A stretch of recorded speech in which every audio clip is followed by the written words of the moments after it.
جواد فیض صاحب سینئر صحافی ہیں، اینکر بھی رہے ہیں، آج کل تجزیہ نگار ہیں، مختلف ٹی وی چینل پہ آپ ان کو دیکھتے رہتے ہیں۔ بہت شکریہ جواد فیض صاحب آپ کا بھی۔ برگیڈیئر صاحب، سر غزہ لہو لہو، لیکن ہم مسلم امہ کی طرف سے اگر کوئی ہے، امہ نام کی کوئی چیز ہے، اس کی طرف سے کوئی کولیکٹیو یا افیکٹو رسپانس نہیں دیکھ پا رہے، کیا کریں اس کا سر؟ بہت بہت شکریہ رضی صاحب۔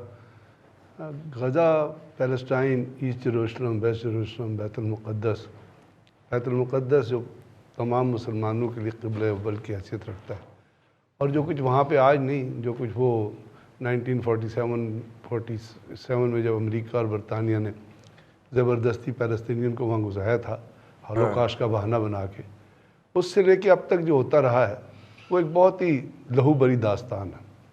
اور اگر آپ جیسے آپ کہہ رہے ہیں کہ وہاں پہ ان کے ارد گرد یا دنیا میں 54 اسلامی ممالک بھی ہیں، ان کے ارد گرد بھی اسلامک ممالک ہیں، وہاں 2 جنگیں بھی ہوئیں، 1967 کی جنگ بھی، اور اس کے اوپر جو کچھ ہوا اور جس طرح ان کو ان کے دوستوں نے سپورٹ کیا، اس کے ورثے اگر آپ ہم وہ لوگ جو جنگ لڑ رہے تھے ان میں مسلمان ممالک کا ریئیکشن دیکھ لیں، تو وہ جب آپ تمام ان چیزوں کو دیکھتے ہیں، اور جو آج کی ڈیولپمنٹ خاص طور پہ ہے، جو آج کی تاریخ میں وہ ممالک جو جیوگرافیکل کنٹیگیوٹی رکھتے ہیں، یا وہ ممالک جو کوئی اکنامک انفلوئنس رکھتے ہیں مسلمانوں کے اندر، تو میں تو صرف اتنا کہوں گا، جب میں ان تمام چیزوں کو دیکھتا ہوں تو سورۃ نساء کی ایک آیت ہے 143، 44 اور 145، اس کا عربک تو نہیں، میں نے اس کا اردو ترجمہ پڑھ رہا تھا، مفہوم اس کا بڑا لٹرل ترجمہ ہی اس کا تھا، اور اس کا ترجمہ یہ ہے کہ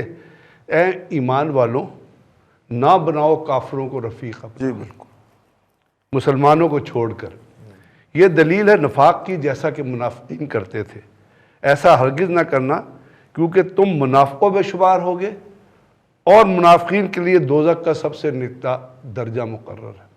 اب آج آپ دیکھ لیجئے کہ جو ممالک، ویسٹ کو چھوڑ دیجئے، امریکہ کو چھوڑ دیجئے، فرانس کو چھوڑ دیجئے، برطانیہ کو چھوڑ دیجئے، جرمنی کو چھوڑ دیجئے، یورپ کو چھوڑ دیجئے، جو ممالک، وہ ممالک جو ایک کیومولیٹک آواز ایک جنریٹ کر سکتے ہیں، مل جل کے ایک آواز بنا سکتے ہیں۔ آخر ایسا بھی تو ہوا کہ پاکستان نے اس سے پہلے بھی اپنے کچھ پائلٹس بھیجے تھے جو عرب اسرائیل جنگ میں وہاں پہ ایئر کرافٹ اڑا کے حصہ، اور وہاں پہ کچھ سکسیسز کر کے آئے تھے جو آج وہ کاؤنٹ کرتے ہیں۔ تو وہ ممالک جو کسی طریقہ کار سے جواب دے سکتے ہیں، اگر آپ نے UAE کا ایک ٹویٹ پڑھا ہو جو غالباً خبر پرسوں آئی تھی، اور انہوں نے کہا تھا کہ جی اگر حماس نے اپنے حملے نہ روکے، جس طرح آپ نے کہا وہ پھلجریاں جو چھوڑ رہے ہیں، اگر حماس نے اپنے حملے نہ روکے تو ہم جو غزہ کے اندر جو وہ کوئی پاور پلانٹ لگا رہے ہیں وہاں پہ، اس کی انویسٹمنٹ اور کوئی ڈیولپمنٹ، تو ہم وہ آنے والے دنوں میں وہ چیزیں بالکل بند کر دیں گے۔ اس ایٹیٹیوڈ سے آپ سمجھئے کہ فلسطینیوں سے کنسرن جو ایٹیٹیوڈ ہم لوگوں کا، یہ ہم جو آواز رکھتے، جو بائیڈن نے تو کہہ دیا نا، ہر دفعہ امریکہ کیا کہتا ہے، ویسٹ کیا کہتے ہیں، ہر دفعہ یہ کہتے ہیں کہ اسرائیل کو اپنے دفاع کا حق ہے۔ اور بھائی اگر اسرائیل کو اپنے دفاع کا حق ہے تو ان ہپوکریٹ، ان دغا بازوں سے، کمالہ ہارس نے بھی کہہ دیا، ان منافقین سے کوئی یہ نہیں پوچھتا، ان ہپوکریٹ سے، ان لائر سے کوئی یہ نہیں پوچھتا کہ کیا فلسطینیوں کو اپنے دفاع کا حق نہیں؟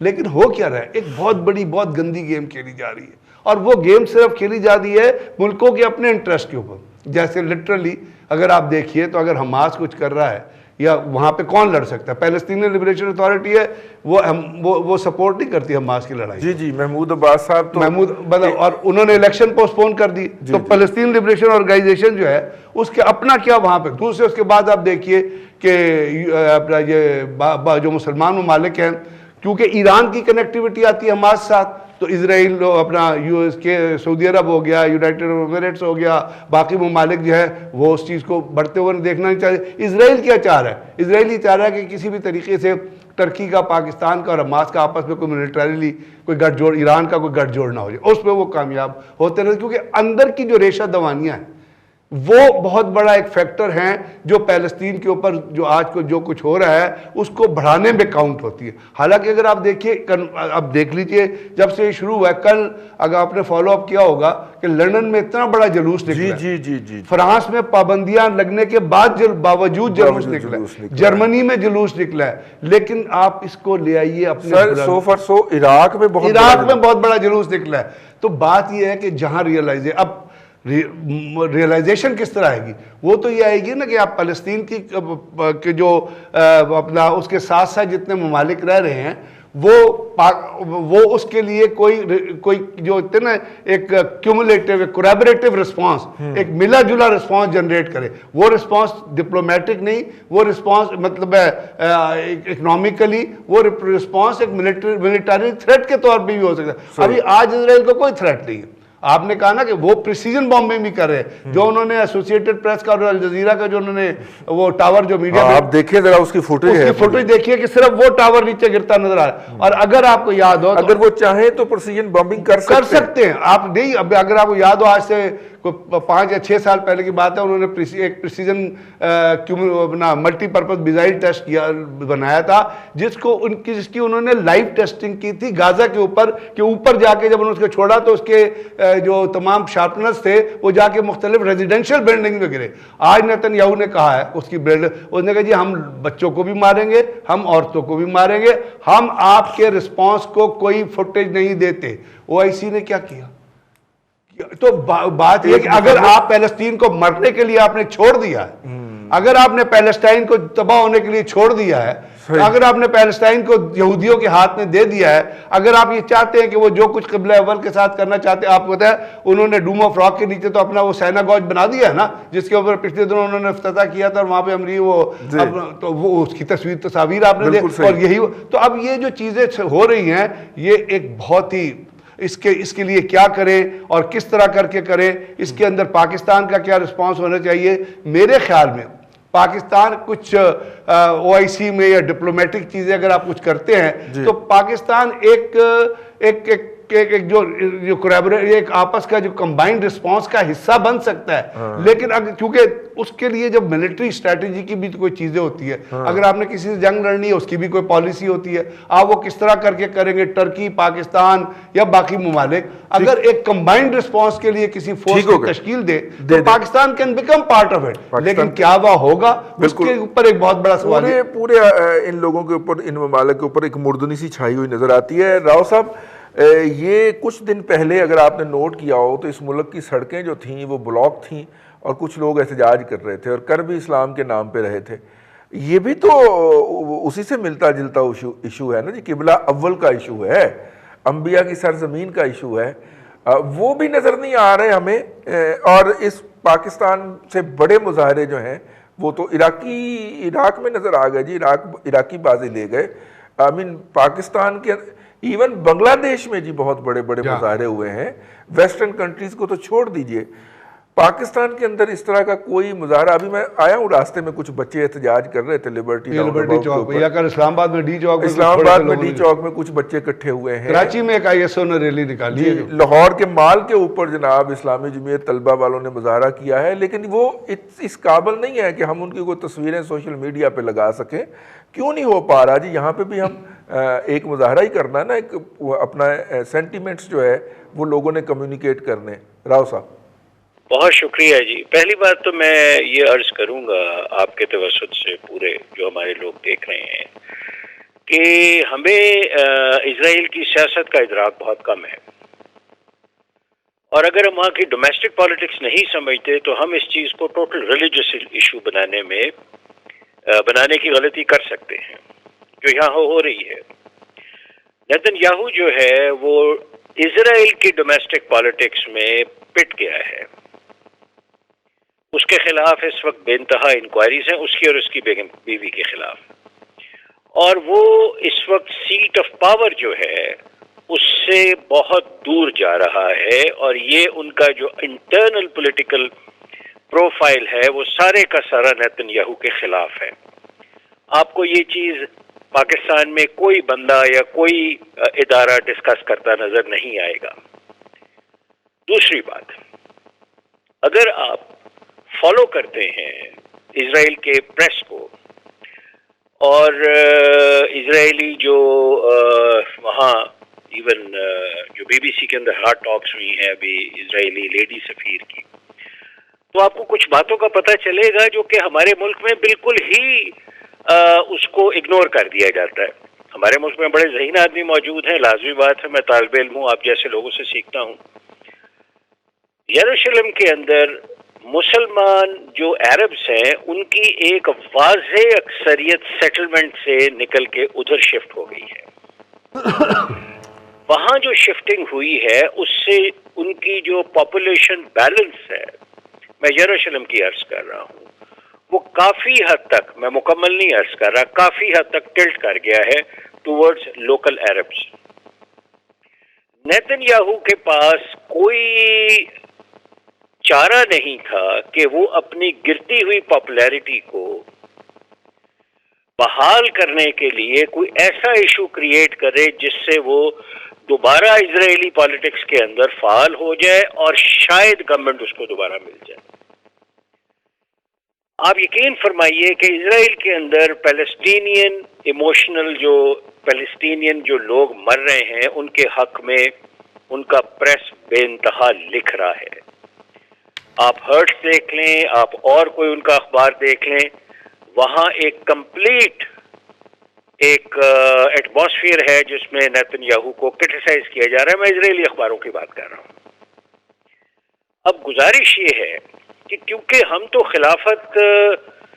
خلافت عثمانیہ سے لے کے آج تک ہر اس مسئلے میں جس سے ڈائریکٹلی ہمارا تعلق نہیں ہے اور ایموشنلی ہمارا تعلق ہے اس کو ہم نے ذاتی مسئلہ بنا لیا ہے، اور سوچے سمجھے بغیر ہم اپنی ہر چیز، ایون اب تو میں کئی بار یہ لکھ چکا ہوں کہ ہمیں اپنے ملک کی بھی پرواہ نہیں ہے، اپنی سوورینٹی کی پرواہ نہیں ہے. ہم ایسی بلند وانگ باتیں کر جاتے ہیں جس سے خوف آتا ہے انٹرنیشنل افیئرز کی دنیا میں. ہم کیا کر رہے ہیں سر؟ ہمارا جو فارن آفس ہے ڈیفینیٹلی اس کے اندر بڑے قابل لوگ بیٹھے ہوئے ہیں. ہم یہ نہیں بتاتے کسی کو کہ جتنے ممالک جو ہیں مسلمان ممالک جو کہ بہت زیادہ، جو ابھی بھی بات ہوئی ٹرکی اور ایک اور ملک کی اور پاکستان کی، ان کے تو بہترین تعلقات ہیں ود اسرائیل، ڈومیسٹک تعلقات ہیں، سفارت خانے ہیں ان کی ٹریڈ ہے، ان کی گیس کی پائپ لائنز بچھی ہوئی ہیں، ان کا بلینز آف ڈالرز کا کاروبار ہے آپس میں. ہم یہ نہیں بتاتے کسی کو کہ جناب کوئی ملک جو ہے وہ اپنے کور نیشنل انٹرسٹ کو ڈیمیج نہیں کرے گا کسی بھی قیمت پہ، یا وہ سعودی عرب ہو، یا وہ یو اے ای ہو، یا وہ موراکو ہو، یا وہ ملیشیا ہو. نہیں، ہم کریں گے سر. ہم اس لیے کریں گے کہ ہمیں بتایا گیا ہے کہ نہیں جناب، جو مسئلہ ہوگا ہم اسے سمجھے بغیر اس میں کود پڑیں گے. میری آپ سے گزارش سمپل یہ ہے رضی صاحب، جی پلیز، کہ پہلی بات تو یہ کہ میں اسے ریلیجس ایشو مانتے ہی نہیں ہوں. مسلمان شہید ہو رہے ہیں، ظلم ہو رہا ہے، لیکن یہ ایک پولیٹیکل ایشو بھی ہے، یہ ایک سوشل ایشو بھی ہے، یہ ایک گمکری بھی ہے. جی اب اس کے دفاع میں آپ کو ایک دو گزارشات عرض کرنے کے بعد اختتام کروں گا. پلیز. سر، ہماری جو مسلمانوں کی گورنمنٹ جو بنائی گئی ہے، جو ریاست بنائی گئی ہے پیلسٹین، مجھے کہتے ہوئے دکھ ہو رہا ہے، دنیا کی انیفیشینٹ ترین ریاست ہے وہ، انیفیشینٹ ترین. میں کرپٹ کا لفظ نہیں استعمال کروں گا کیونکہ پاکستان میں اتنا استعمال کیا گیا کہ وہ اپنے مالک ہو گیا ہے. ہم یہ نہیں دیکھ رہے کہ ہم کسی صورت میں ریفارمیشن، یعنی ہم ترقی کی طرف جانے کی بجائے ہم ہر طریقے سے وہ اپنی لائن لینے کے لیے تیار ہیں جو ہمیں ہمارے اپنے مفادات کے خلاف ہمیں بہت پیچھے کر دیتی ہے. اب یہاں ایک بات ہوئی امریکنز کی، میں نے امریکن وائٹ ہاؤس کی پریس سیکرٹری کا میں کوٹ کرتا ہوں آپ کے پروگرام میں، اس نے یہ کہا ہے کہ ایک فلسطینی کی زندگی بھی اتنی ہی اہم ہے جتنی ایک اسرائیلی کی. یہ میں آپ کو کوٹ کر رہا ہوں, آپ دیکھ لیجئے گا 3 دن پہلے کی اس کی پریس کانفرنس ہے وائٹ ہاؤس کی. جی میں نے دیکھی تھی, جی میں نے دیکھی تھی. اب مسئلہ یہ ہے, میں یہ اور ہمارے ہاں سر 3 طرح کے لوگ اس میں شامل ہو گئے ہیں اس ریٹورک کو بنانے میں. ہمارے ہاں سر وہ پولیٹیکل فورسز جو کہ کسی بھی وجہ سے پرفارم نہیں کر سکی, اور معذرت کے ساتھ ہمارے ملک میں پولیٹیکل فورسز کافی حد تک ناکام ہوئی ہیں, ٹھیک ہوگا, وہ ہمارے چند مذہبی حلقے اور ہمارے چند ایسے تجزیہ کار جن کے پاس یہ طاقت ہے کہ وہ ہمیں ملیٹریلی پرووک کر کے اس پوری جنگ کے اندر کسی نہ کسی جذباتی طریقے سے شامل کرنا چاہتے ہیں. چلیں اب میں دوبارہ آتا ہوں راؤ صاحب آپ کی طرف. جی میں حاضر ہوں. جی میں حاضر ہوتا ہوں دوبارہ. ظاہر ہے تھوڑے سے اپڈیٹس بھی آپ کی نظر کرتے چلیں. پاکستان کے وزیر خارجہ جو ہیں شاہ محمود قریشی صاحب, وہ ترکی کے دورے پہ چلے گئے ہیں اور وہاں پہ وہ ان سے ملاقات کریں گے. اس کے علاوہ پاکستان, سوڈان اور ترکی جو ہے, اب پتہ نہیں وزیر خارجہ صاحب جو ہمارے شاہ محمود قریشی صاحب وہ ورچولی جاتے ہیں یا فزیکلی جاتے ہیں, لیکن آج شام کو وہ نکل جائیں گے. ایک بات سننے میں یہ آ رہا ہے کہ پاکستان, ترکی اور سوڈان آپس میں مل کے اقوام متحدہ کا جنرل اسمبلی کا اجلاس بلانے کے لیے یہ بات کریں گے تاکہ اسرائیل پہ پریشر ڈالا جائے. سلامتی کونسل کو تو وہ مینیج کر لیتا ہے بذریعہ امریکہ. اس کے علاوہ ہمارے وزیر اعظم صاحب جو ہیں انہوں نے بھی احتجاج کرنے کا اعلان کیا ہے, جو ان کے کچھ احباب نے بتایا ہے ہمیں. جواد فیضی صاحب ہمارے ساتھ ہیں, اور جواد فیضی صاحب یہ ابھی تک ہم جمع تفریق 8واں دن ہے جی, آج 7 دن سے زیادہ ہو گئے, 1 ہفتہ کراس کر گیا فلسطینیوں کا قتل عام ہوتے ہوئے, لیکن پاکستان کی جو دفتر خارجہ ہے وہ اس کے اوپر ایک سٹیٹمنٹ دی ہے انہوں نے, پالیسی بیان, اور اس کے علاوہ کچھ نہیں بولے. آج وزیر خارجہ نے جو ہے وہ شہباز شریف صاحب کے تقریر کے جواب کے اندر میرا خیال کو اس طرح کی بات کی ہے, اور آج کو اس کے حوالے سے. تو کیوں اتنی کمزوری کیوں ہے جی؟ دیکھیے رضی صاحب, ایشو یہ ہے کہ انہیں مغرب کا سب سے زیادہ پتہ ہے, وہاں گلی چوبارے کا بھی پتہ ہے, کوٹھے کا بھی پتہ ہے, چھت کا بھی پتہ ہے, لیکن نہیں پتہ تو پاکستان کی پالیسی کا نہیں پتہ. میں گزشتہ 2 دن سے چیئرنگ کراس کے آگے کھڑا ہو کے ویلاگ کر رہا تھا صرف اسی لیے کہ شاید ہم عہد رفتہ کو آواز دے دیں, اور 1974 میں جو 40 ممالک, اسلامی ممالک کے سربراہان تھے اور عالی مقام شخصیات تھیں, وہ ایک جذبہ تازہ خان صاحب کو لاہور میں آ کے بھی لینا چاہیے, اور اپنے ملک کی اور لاہور کی تاریخ سے بھی آگاہی ان کو چاہیے. ابھی آپ بات کر رہے ہیں او آئی سی کی قرارداد کو دیکھ لیجئے, ہمارے وزیر خارجہ کے بیان کو دیکھ لیجئے. یہ ساری باتیں صرف اس انداز میں کی جا رہی ہیں کہ گونگلوا تو مٹی چاڑ لو, کہ ہم بھی شہیدوں میں نام لکھوا لیں اپنی چیچی میں چھلا ڈال کے.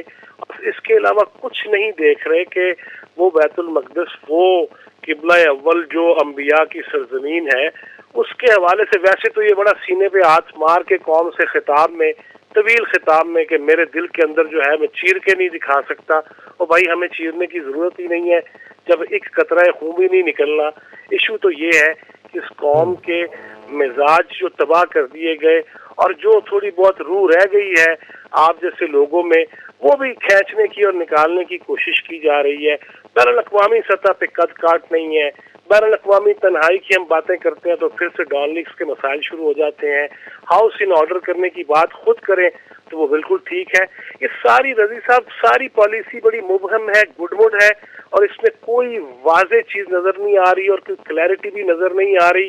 اور میں کل ہی ایک جگہ پہ کہہ رہا تھا کہ وہ جو تلوار جہاد کے لیے اٹھائی جاتی تھی, اب میرا خیال ہے عرب ہوں یا عجم ہوں, وہ صرف رقص کے لیے ہی رہ گئی ہے کہ علاقائی رقص دکھاؤ اور تلواریں گھما کے دکھا دو. اور ہم نے راحیل شریف صاحب کے ڈانس بھی دیکھ لیے اسی چکر میں. لہذا اب ہمارے پاس تو کوئی ایسی چیز ہے نہیں. ہم فطرانہ مانگ لیتے ہیں, چندہ مانگ لیتے ہیں, اور وہ بھی کہتے ہیں لے لو چندہ, تھوڑا سا چندہ بھی لے جاؤ. بس اس سے آگے ہماری کوئی حیثیت نظر نہیں آ رہی. چلے